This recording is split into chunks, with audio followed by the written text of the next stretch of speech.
할렐루야. 창세기 원어강의 나무와 선녀 이야기 18번째 시간을 은혜 가운데 나누도록 하겠습니다. 오늘은 전 시간에 이어서 왜 선악과와 생명나무가 동산 중앙에 함께 심겨져 있었는지 여러분들이 좀 더 이해하기 쉽게 조금 더 부연 설명하면서 시작하도록 하겠습니다. 여러분, 인간에게 생명나무가 비로소 의미를 갖게 되는 시점이 언제입니까? 인간이 언제 그 생명나무의 필요성을 자각하게 됩니까? 인간이 선악과 나무의 실과를 먹지 말라는 하나님의 명령을 위반한 결과로 발생하게 되는 죽음이라는 것이 등장했을 때입니다. 인간에게 죽음이 도래했을 때 생명나무는 드디어 인간의 욕망의 대상이 되는 것입니다. 즉, 인간은 자신이 죄인이라는 것이 드러나고 죽음의 지배를 받게 되었다는 것을 자각하게 될 때야 비로소 자신의 생명은 누군가로부터 주어지지 않으면 안 된다는 은혜를 인식할 수 있게 되는 것입니다. 그러니까 하나님은 아담과 하와에게 하나님의 말씀을 지켜주기를 은근히 기대하셨던 것이 아니라 티끌로 만들어진 인간이라는 존재 실체를 그냥 폭로시킨 것입니다. 티끌로 만들어진 인간은 생명에 이르게 하는 계명조차 지켜낼 수 없는 그런 연약한 존재임을 선악과를 통해 드러내시는 것입니다. 그런데 거룩하신 하나님과 하나님의 말씀에 순종할 수 없는 티끌들, 성경은 그들을 죄인이라고 부릅니다. 티끌들은 절대 함께 거할 수가 없습니다.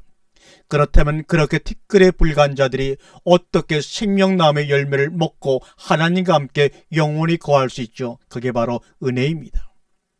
티끌은 인간은 하나님의 은혜가 아니면 그저 똥덩어리 거름더미일 수밖에 없음을 선악과 나무와 생명나무가 우리에게 창세기를 통해 가르쳐주고 있는 것입니다.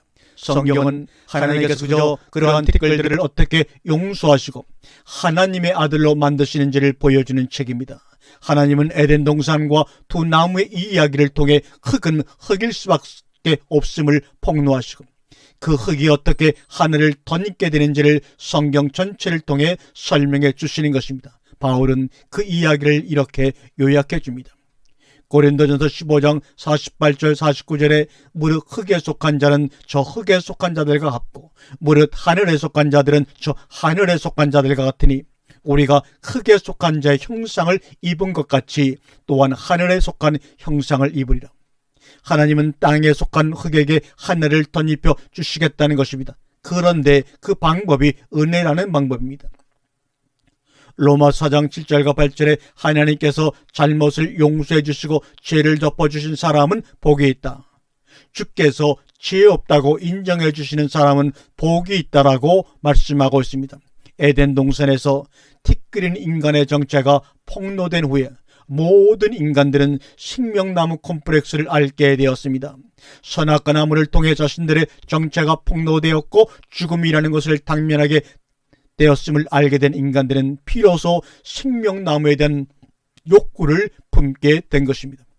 그런데 이 우매한 티끌들이 하나님의 은혜를 구하는 것이 아니라 선행체계와 지식체계와 다른 말로 말하면 종교와 이데올로기와 윤리와 도덕과 과학과 교육 또한 과거 중국의 진샹처럼 불로초를 찾아 구하는 것들로 생명나무에 도달하려고 한 것입니다. 또한 지금은 줄기세포를 연구해서 인간의 장기를 교환하는 그러한 방법으로 수명을 연장하려고 하고 있는 것입니다.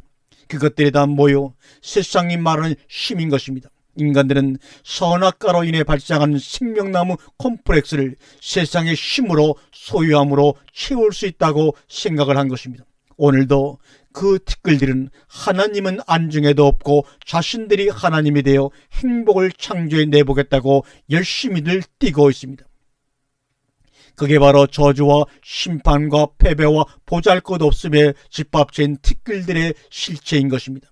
그런데 하나님은 그들 중에서 하나님의 백성을 택하시고 그들에게 은혜로 생명나무 열매를 먹게 하셨습니다. 선악과 나무의 시험을 하나님의 아들에게 통과하게 하시고 하나님의 백성들을 그 아들의 품속에 집어넣으셔서 생명나무로 인도하신 것입니다. 그걸 바로 우리가 은혜라고 부르는 것입니다. 그러므로 은혜 받았습니다, 은혜 받았습니다라는 말을 제대로 알고 우리는 고백하고 시인해야 합니다. 그럼 하나님의 선택을 받지 못하고 여전히 세상의 힘으로 생명나무에 도달하려고 하는 그런 사람들은 하나님이 왜 만드신 것입니까? 그들은 모두 하나님의 은혜를 잊기 전에 티끌의 실체를 폭로하는 소품들입니다.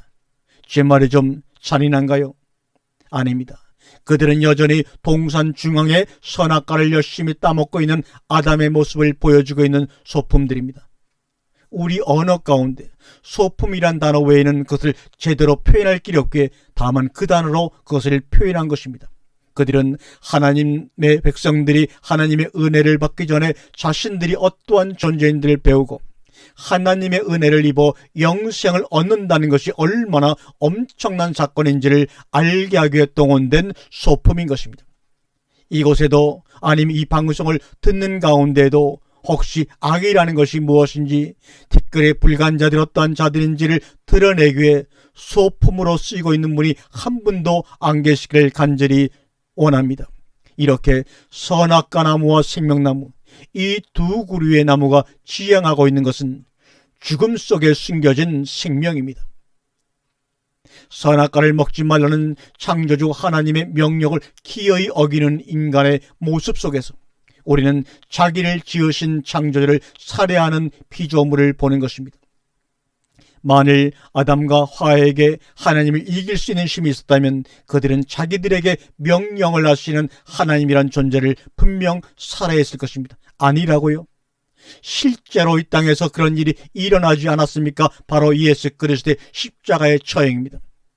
생명나무 콤플렉스에 시달리며 티끌로 살던 유대인들이 하나님의 은혜를 거부하고 자신들의 힘과 열심으로 선악과를 안 먹을 수 있다고 굳게 믿고 있었습니다. 그래서 그들은 열심히 율법을 지켜내었던 것입니다. 하나님은 이미 에덴 동산의 선악과 나무를 통해 티끌인 인간의 실체를 폭로하셨음에도 불구하고 유대인들은 자신들의 힘으로 선악과 나무의 시험을 통과할 수 있다고 믿은 것입니다. 예수님은 이 땅에 오셔서 너희들은 선악과를 따먹을 수밖에 없는 티끌이니까 그런 형식적이고 유선적인 노력이랑 집어치우고 하나님을 은혜를 받으라고 복음을 전파하셨던 것입니다. 그것이 그렇게 바리새인과 서기관들의 자존심을 그렇게 건드렸던 것 아닙니까? 그랬더니 그 아담들이 하나님을 십자가에 매달아 살해해버리고 만 것입니다. 우리는 당신의 도움이 필요 없다는 것이죠. 인간은 애초에 그러나 절대 의존적 존재로 지어졌습니다. 인간은 하나님의 은혜에 의존하지 않고는 절대 존재할 수 없는 자들입니다. 그런데 그 인간들이 티끌인 자기의 주제를 모르고 하나님의 은혜를 거부한 것입니다.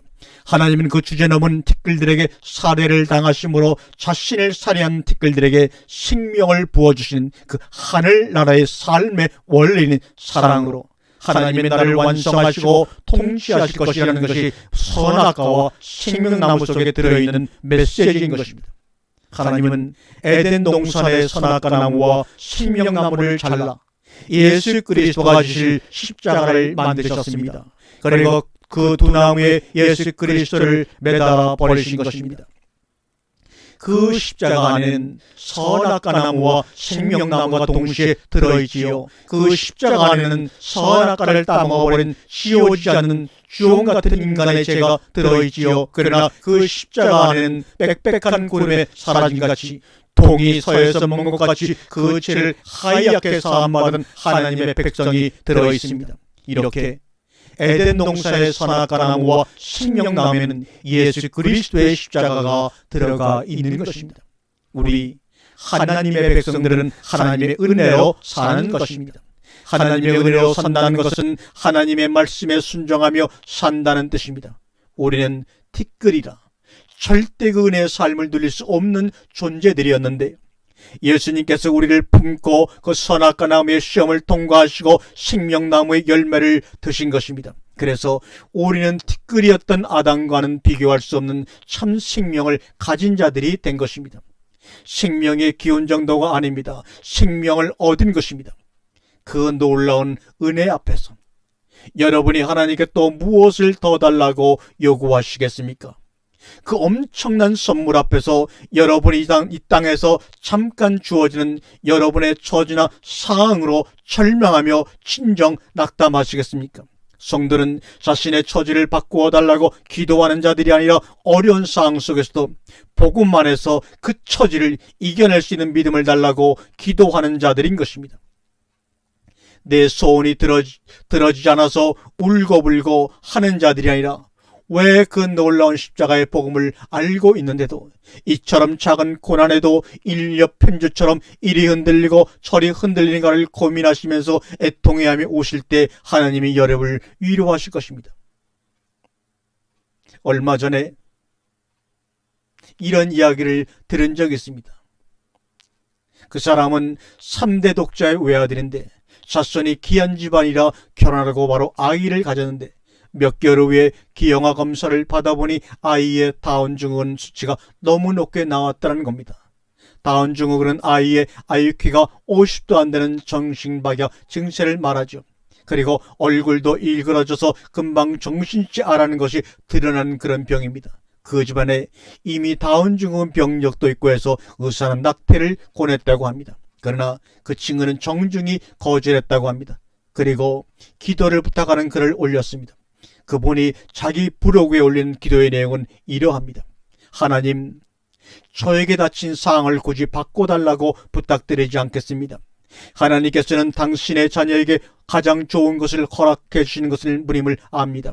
그런 하나님께서 당신의 자녀에게 이러한 일을 허락하신 것은 그 일이 저희 부부에게 유익이기에 하나님께서 허락하신 거라는 것을 확실히 믿습니다.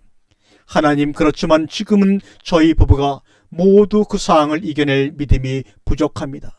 하나님, 저희가 그 상황 속에서도 하나님을 원망하지 않고 잘 이겨낼 수 있도록 더 큰 믿음을 주세요. 하나님의 자녀들은 상황에 연연해하지를 않습니다.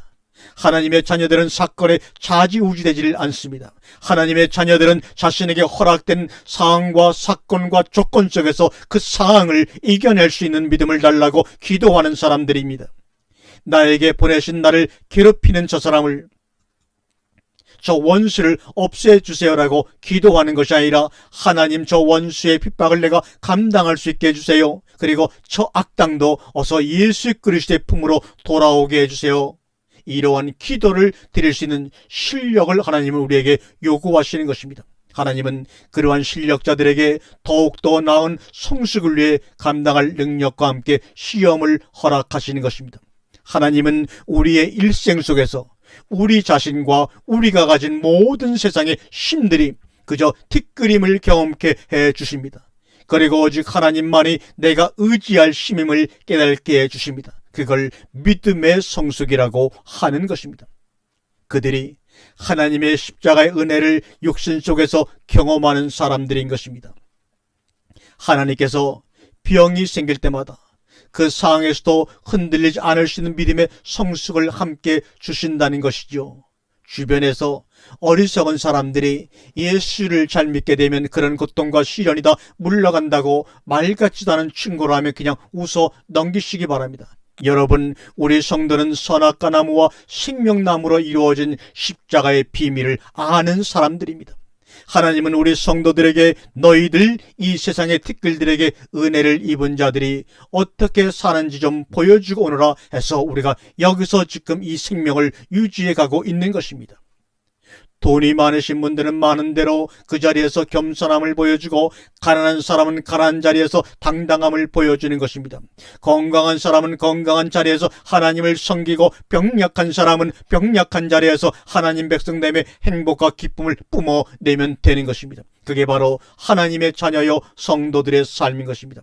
잘 이겨내십시오. 힘이 들 때마다 우리를 위해 선악과나무와 생명나무의 십자가를 지신 그 예수 그리스도를 생각하십시오.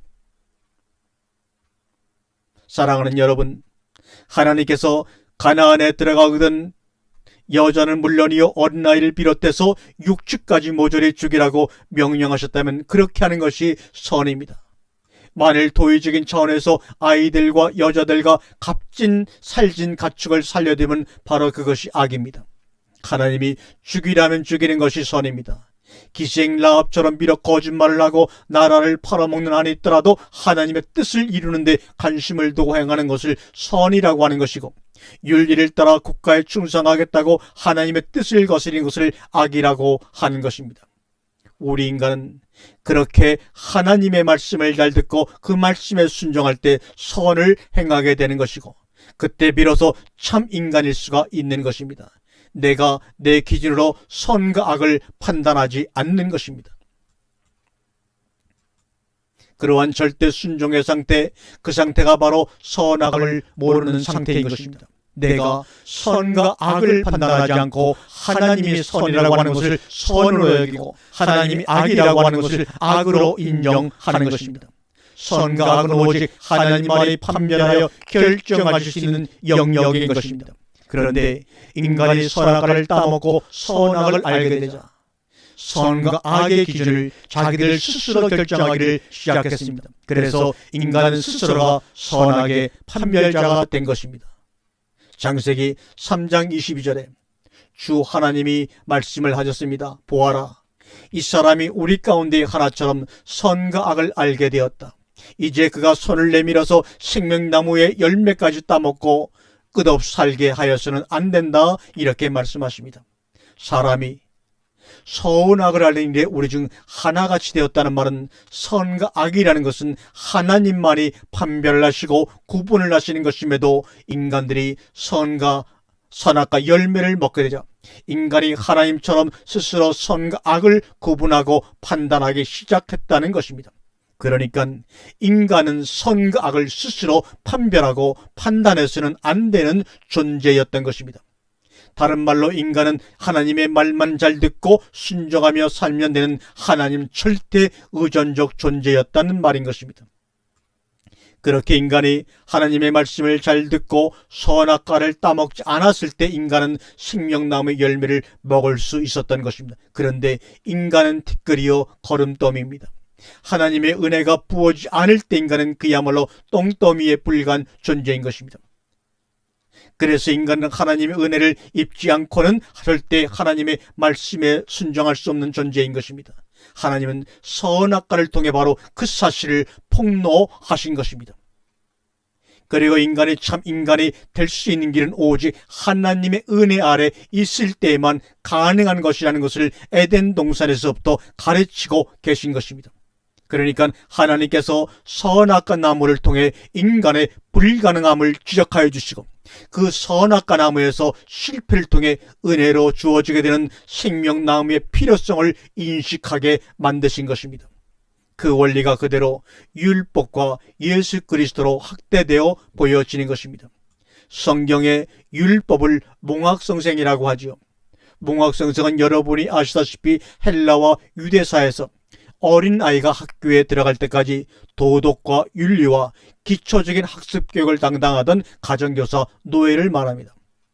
그 몽학성생은 아이가 성숙해서 학교에 들어가게 되면 그 아이를 학교까지 데려다주는 역할도 했습니다.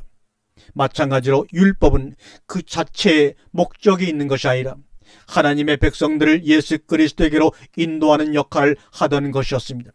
마치 인간이 선악과에서의 실패를 통해 은혜로 주어질 수밖에 없는 생명나무 열매를 인식하게 되듯이 율법에서의 실패가 인간을 예수 그리스도라는 은혜의 나무로 인도하게 되는 것입니다.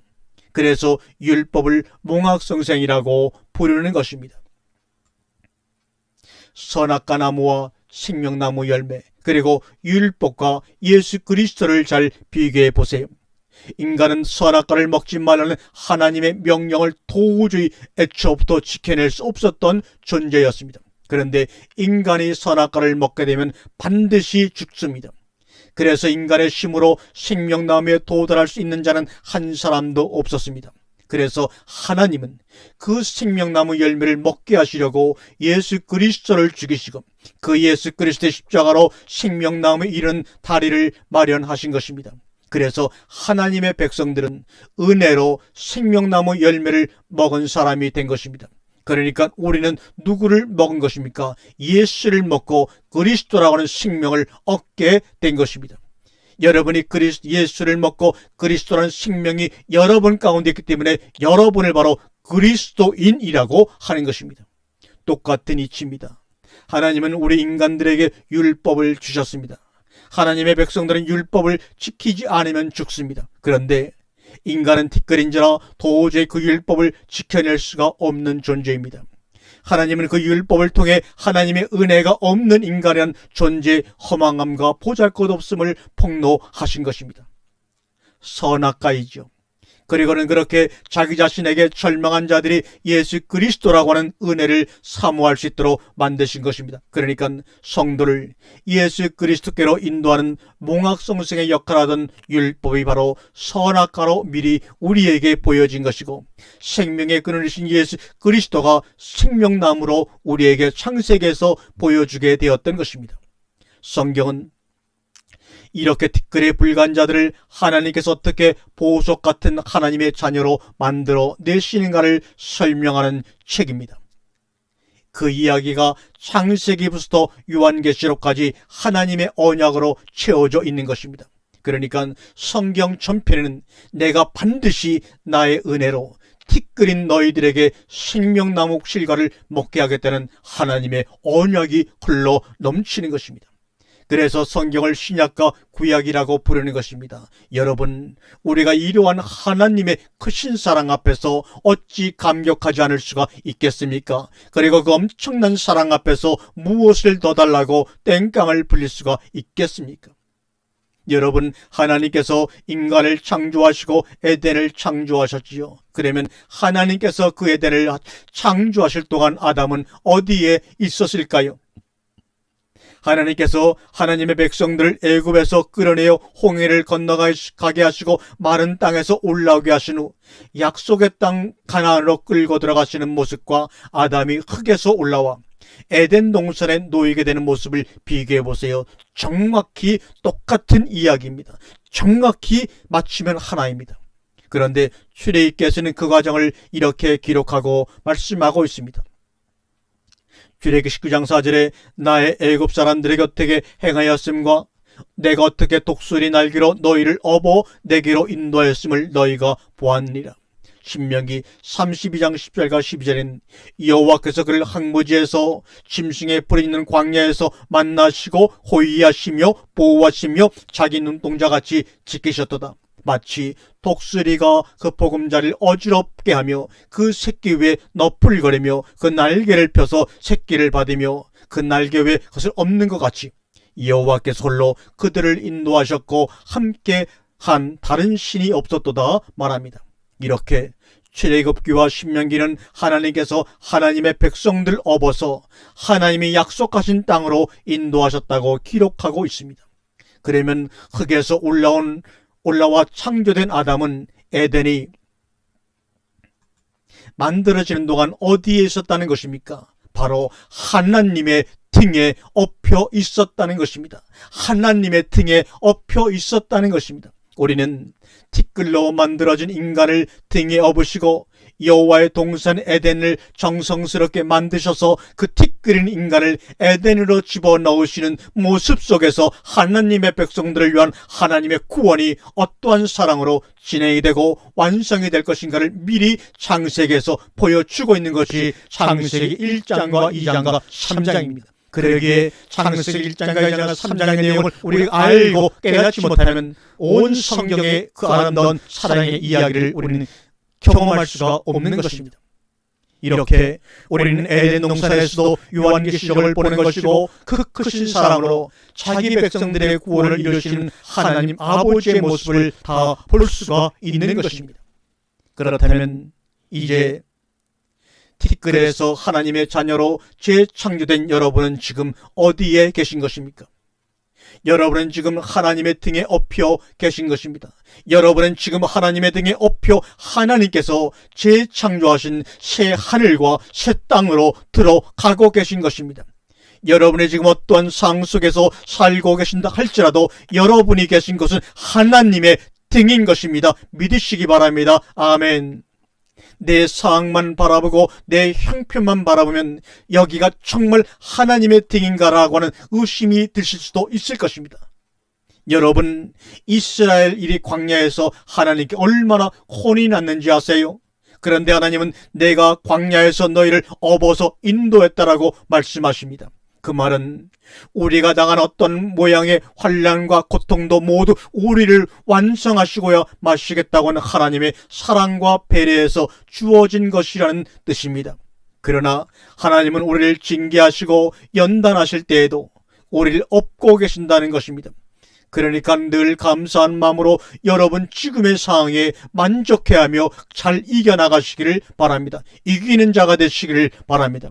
거기서 바로 사랑하는 우리 아버지 하나님의 등입니다. 거기가 바로 사랑하는 우리 아버지 하나님의 등입니다. 얼마 전에 이런 이야기를 읽었습니다. 그 사람이 월요일에 배심원의 호출을 받고 법원에 갔습니다. 그가 배심원으로 들어가된 재판의 피고인은 강도 혐의를 받고 있는 흑인 소년이었습니다. 그 소년은 하도 배가 고파서 집 근처 체크 캐싱하는 곳에 가서 메모지에다가 Give me the money라고 적어서 다 뒤밀었다가 강도 혐의로 붙잡힌 사람이었습니다. 그가 그렇게 해서 받아가지고 도망한 돈이 고작 25불이었습니다. 그는 무기도 없었고 사람을 해할 만큼 힘도 없는 사람이었습니다. 그런데 그 아이는 강도 혐의로 징역 3년형을 받았습니다. 마치 오래전에 샌프란시스코의 알카트레즈 감옥에 끌려갔다가 시체로 돌아온 헨리 영의 이야기를 보는 것 같았습니다. 헨리 영은 어린 여동생이 너무 굶주려서 괴로워하자 가게에서 오버름쳐 달아나다가 잡힙니다. 그는 그 일로 그 유명한 알카트레즈 감옥에 갇히게 되고 그곳에서 독방에서만 3년을 지내다가 결국 변사체로 나왔다고 합니다. 여러분, 만일 그 정도의 죄로 징역을 3년이나 살아야 한다면 여러분과 제가 들키지 않고 지은 죄를 다 합치면 아마 저는 3000년을 감옥에 있어도 모자랄 것입니다. 단지 발각되지 않고 있다는 것뿐입니다. 여러분은 아닌가요? 하물며 그 범죄의 대상이 사람이 아닌 하나님이었을 때는 그 죄값이 얼마나 크겠습니까? 그래서 우리는 지금 당장 죽어서 지옥에 간다 해도 아무런 할 말이 없는 것입니다.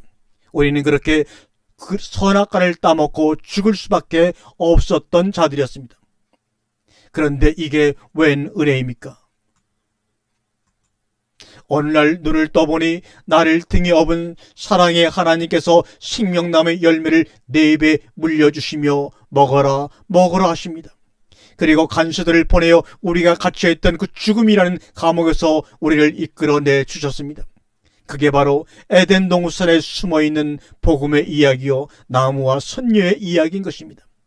그래서 우리는 또한 어떠한 상황 속에서도 기뻐질 줄 모르는 하나님의 백성이 된 것입니다. 그래서 늘 기뻐라 항상 감사라고 말씀하는 것입니다. 여러분, 다른 것으로 여러분의 만족을 삼으려고 하지 마시고 그 은혜의 하나님과 은혜의 복음으로 행복해 하시고 기뻐하십시오. 절대 여러분의 상황에 무릎을 꿇고 포기하지 마세요. 그리고 여러분을 괴롭히고 무시하고 아나무인으로 대하는 자를 오히려 측은히 여기세요. 그들은 그렇게 여러분을 연단하고 성숙시키는데 잠시 쓰이다가 지옥불에 떨어질 인간들입니다. 그들을 미워하지 마십시오. 불쌍한 자들입니다. 우리를 위한 소모품들입니다. 그러한 소모품들 때문에 여러분의 거룩에 흠집을 내지 마십시오. 허허 웃어주세요. 여러분들은 보석이니까요. 여러분이 바로 이 땅의 주인공입니다. 조금 의아해하시는가요? 하와가 만드는 사건에 어떻게 후속사와 관련이 있는가 그런 의문이 드시는지요? 그럼 지금부터 어떻게 아담의 갈비뼈로 하와를 만드시는 이야기가 선악과 이야기와 동일한 틀 속에서 이해될 수 있는지 함께 말씀을 나눠보겠습니다. 먼저 본문 2장 18절을 읽겠습니다. 여호와 하나님이 가라사대 사람의 독초하는 것이 좋지 못하니 내가 그를 위하여 돕는 배필을 지으리라 하시니라. 이것을 원문으로 지켜보면 주 하나님이 말씀하셨다. 남자가 혼자 있는 것이 좋지 않으니 그를 돕는 사람 곧 그에게 알맞은 짝을 만들어 주겠다 이 말입니다. 여기서 보시면 좋지 못하다는 말이 나오죠. 그 말의 히브리어 원어는 로토브, 토브는 좋다는 말이고 로는 부정어입니다. 선하지 못하다입니다. 그 토브란 단어는 보시기에 좋았더라 해서 처음 쓰인 단어가 바로 토브입니다. 그러니까 지금 하나님께서 아담에게 아담을 위한 돕는 배필을 만들어 주시는 사건은 하나님께서 인간이 선악과를 먹음으로 말미암아 선이 깨어져 버린 상태를 어떠한 방식으로 다시 선하게 만드실 것인가를 그 내용으로 담고 있는 것이라는 것을 깨달으시길 바랍니다. 이거는 지금 엄청나게 귀한 말씀을 여러분에게 드리는 것입니다. 다시 한번 말합니다. 여기서 좋지 못하다는 말이 나오죠. 그 말의 히브리어 원어는 로토브입니다. 토브는 좋았다란 말이고 로는 부정어입니다. 영어로 not입니다. 선하지 못하다 그 말입니다. 그 토브란 단어는 바로 보시기에 좋았다라고 해서 처음 쓰인 단어입니다. 그러니까 지금 하나님께서 아담에게 아담을 위한 돕는 배필을 만들어 주시는 사건은 하나님께서 인간이 선악과를 먹음으로 말미암아 선이 보시기에 좋았다라가 깨어져 버린 상태를 어떠한 방식으로 다시 선하게 만드실 것인가를 그 내용으로 담고 있다 이 말입니다. 이 말씀을 과연 여러분이 들어본 적이 계십니까? 하나님께서 선악과를 따먹으면 정령 죽게 될 것이다 를 다른 말로 말하면 선이 깨질 것이다, 보기에 좋지 않다 이 말입니다. 그 언약 바로 다음에 로토브 선하지 못하다라는 단어가 나온 것을 유념해서 연관해서 보시면 이해가 쉽겠습니다. 그런 후에 더 구체적으로 창세기 3장의 인간이 뱀의 유혹으로 타락하는 이야기와 그 타락을 어떻게 회복시키실 것인가를 언약하시는 3장 15절의 원시복음이 등장하게 되는 것입니다. 먼저 오늘 본문의 내용을 머릿속에서 그림으로 한번 그려보시기 바랍니다. 하나님께서 아담을 만드시고 보시기에 참 좋으셨습니다. 그런데 아담이 홀로 독초하는 것이 좋아 보이지 않으셨다고 합니다. 그래서 하나님께서는 아담을 잠들게 하시고 그의 옆구리를 통해 갈비뼈 하나를 뜯어내십니다. 그리고는 그 뼈로 여자를 만드십니다. 그리고 남자를 여자에게 보내요 연합시켜서 하나로 만들어 버리십니다. 인류 최초의 결혼 모습입니다. 지금 우리가 그려보았던 그림, 남자가 자고 있는데 그 남자의 옆구리를 뜯고 갈비뼈를 뜯겨지고 여자가 만들어졌고 하나님은 남자를 그 만들어진 여자에게 보내서 하나로 연합시킨 그 그림을 우리가 한번 신약에서 찾아볼까요? 성경에서 잠을 잔다고 하는 것은 육신의 죽음을 의미합니다. 신약에서 자신의 신부의 탄생을 위해 옆구리가 뚫려 죽었던 신랑이 있었습니다. 그런데 그 신랑은 부모를 떠나 신부에게로 내려가 연합을 하는 신랑입니다. 누구입니까? 신부인 교회를 탄생케 하기 위하여 하나님 아버지를 떠나 이 땅에 내려오셔서 자신의 십자가의 죽음을 통하여 옆구리에서 물과 피를 모두 쏟으시고 자기의 신부와 연합하신 분 바로 예수 그리스도입니다. 여러분 잘 생각해 보세요. 아담은 부모가 없었잖아요. 그런데 하나님께서 아담과 하와를 결혼시키면서 남자가 부모를 떠나 여자와 한 몸을 이룰지로다라고 말씀하신 것은 하나님 아버지를 떠나 이 땅에 내려오셔서 신부인 교회와 연합이 되시는 예수 그리스도를 힌트하신 것입니다. 이렇게 잠자는 신랑 아담으로부터 신부인 여자를 만들어내시는 오늘 본문의 이야기는 하나님께서 선악과를 따먹고 선악을 알게 되어 참된 선을 깨버림으로 보시기에 좋지 못한 상태로 만들어버린 로토브의 상태로 만들어버린 인간들을 예수 그리스도의 죽으심을 통하여 다시 보시기에 좋은 토브의 상태로 만드실 것인가를 그림으로 보여주시는 이야기입니다.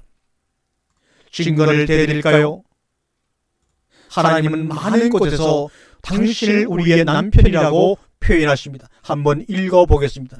에레미야 3장 14절입니다. 나 여호와가 말하노라. 배역한 자식들아 돌아라. 나는 너희의 남편임이라.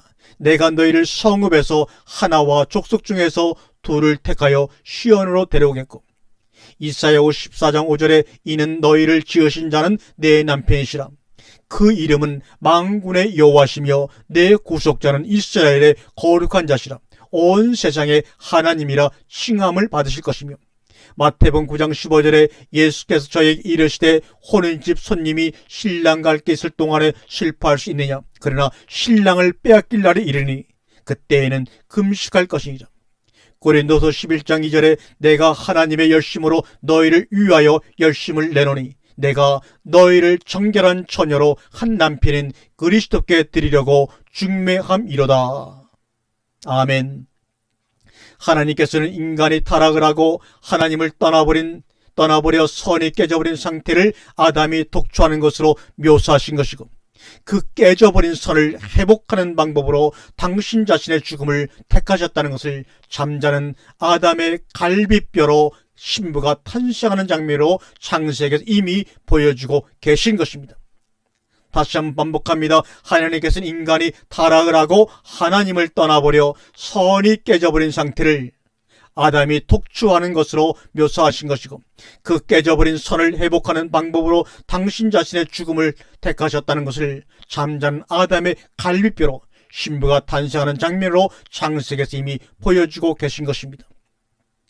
따라서 오늘 본문의 아담은 예수 그리스도를 예표하는 것이고, 하와는 교회를 예표하고 있는 것입니다. 에베소서에서 확인 도장을 찍어줍니다. 에베소 5장 31절과 32절입니다. 이러므로 사람이 부모를 떠나 그 아내와 연합하여 그들이 한 육체가 될지니라. 이 비밀이 크도다. 내가 그리스도와 교회에 대하여 말하노라. 아멘. 오늘 본문인 창세기 언어를 그대로 인용해서 에베소에서 사도 바울이 그리스도와 교회를 설명하고 있지요. 우리가 여기서 아울러 알아둘 것은 교회인 여자는 절대 자신의 요구나 노력으로 태어나지 않았다는 사실입니다. 하와가 나 좀 만들어주세요라고 요구를 했나요? 무슨 노력을 냈습니까? 오직 하나님의 뜻과 계획에 따라 무에서 만들어진 것입니다. 우리가 이 하와의 창조 이야기가 교회 탄생을 예표하고 있다는 것을 인정한다면 구원에 있어서 절대 인간 측에서의 선택이나 공로를 내세울 수 없다는 것임을 알아야 합니다. 그러니까 알메니주의나 웨슬란주의는 완전히 잘못된 교리를 가지고 있는 것입니다. 이렇게 창세기 2장의 내용은 예수 그리스도로 말미암아 하나님의 생명을 받아 영원한 생명을 누리며 살게 될 교회를 향한 하나님의 의지와 언약이 조금씩 더 구체적이며 점층적으로 설명되어지고 있는 것입니다. 에베소 1장 23절입니다. 교회는 그의 몸이니 만물 안에서 만물을 충만케 하는 자의 충만이라. 이 말은 교회는 그리스도의 몸이요 만물 안에서 만물을 충만케 하시는 분의 충만함입니다. 교회는 예수 그리스도의 충만입니다. 예수님은 교회가 없이는 충만하지 않으시기로 작정하신 것입니다. 그러니까 교회가 없이는 예수 그리스도가 홀로하는 독초하는 모습이 되는 것입니다. 그런데 또 한 가지 아주 중요한 사실이 오늘 본문 속에 들어있습니다. 그 신부인 교회는 오직 예수 그리스도에게서 나온 자들이어야만 한다는 것입니다. 다른 길은 한 길도 없습니다. 그래서 하와가 굳이 아담의 갈비뼈로 만들어진 것입니다. 다른 재료들도 많은데 왜 굳이 사람의 내장을 해집고 뼈를 꺼내어 여자를 만드십니까? 그것은 바로 예수 그리스도와 교회의 탄생이 어떠할 것인지를 미리 보여주신 것입니다. 하나님의 백성들인 교회가 꼭 예수 안에서만 나와야 한다는 사실은 오늘 본문 문맥 속에서도 확실하게 나타나 있습니다. 성경을 주의 깊게 보신 분들은 오늘 본문을 읽으시면서 조금 석연치 않은 문맥을 발견하셨을 것입니다. 하나님께서 아담이 독초하는 것이 선하지 않아서 그에게 돕는 배필을 만들어 주시는 사건에 왜 갑자기 19절부터 20절까지 아담이 짐승들에게 이름을 붙여준 이야기가 삽입이 되어 있을까요? 그리고 또 한 가지 왜 짐승들 중에서 아담의 돕는 배필을 택하지 않으셨을까요? 아니, 왜 짐승들을 등장시켜 이름을 지어주는 장면을 삽입시킨 후에 그 사건을 아담의 갈비뼈와 대조를 시키고 있을까요? 셈족의 문화권에서 이름을 지어주는 것은 어떤 의미가 있다고 제가 말씀을 드렸습니다. 이름을 짓는 자가 이름을 받는 자의 존재의 속성과 내용을 속속들이 파악하고 있다는 뜻으로, 이름을 짓는 자가 이름을 받는 자에 대한 소유권과 통치권을 갖고 있다는 것을 입증하는 것이라고 말씀을 드렸습니다. 아담이 모든 짐승들의 이름을 붙였다는 것은 아담이 그 짐승들의 속성과 내용을 속속들이 알고 다 파악해서 알고 있었다는 것입니다. 그럼에도 불구하고 아무리 보아도 그 모든 들짐승 중에는 배필로서 아담을 도와줄 존재가 없었다는 것입니다. 조금 있으면 아시게 되겠지만 그 짐승들이 바로 세상을 상징하는 것입니다. 그래서 하나님은 짐승처럼 살고 있는 세상과는 전혀 다른 차원에서 나온 존재가 교회라는 것을 설명하시기 위해서 아담이라는 존재 안에서 그 아담을 돕는 배필을 지으신 것입니다. 우리가 다음 시간에는 좀 더 그 부분을 구체적으로 말씀을 나누면서 우리가 앞서 공부했던 2장 7절을 보면 최초로 사람은 흙으로 지어진 후 생기를 받는다는 내용을 우리가 구체적으로 함께 양식으로 나누도록 하겠습니다. 아멘.